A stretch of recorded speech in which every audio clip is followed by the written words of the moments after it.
নমস্কার। কবি সুকান্ত ভট্টাচার্যের কবিতা অতি কিশোরের ছড়া। তোমরা আমায় নিন্দে করে দাও না যতই গালি, আমি কিন্তু মাখছি আমার গালেতে চুনকালি।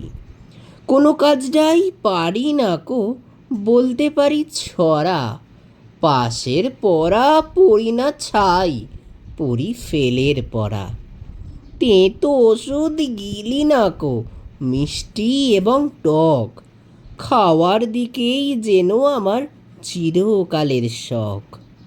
বাবা দাদা সবার কাছেই গোঁয়ার এবং মন্দ, ভালো হয়ে থাকার সঙ্গে লেগেই থাকে দ্বন্দ্ব।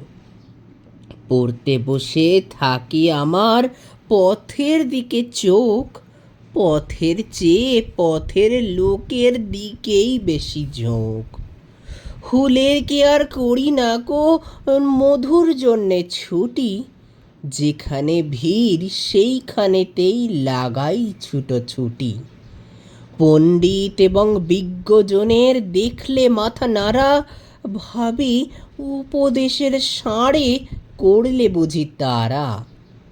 তাই তো ফিরি ভয়ে ভয়ে, দেখলে পরে তর্ক, বুঝি কেবল গোময় সেটা, নয় কো মধুপর্ক।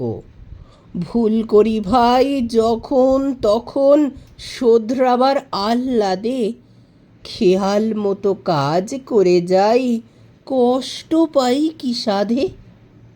সোজাসুজি যা হয় বুঝি, হায় অদৃষ্ট চক্র, আমার কথা বোঝে না কেউ, পৃথিবীটাই বক্র। নমস্কার।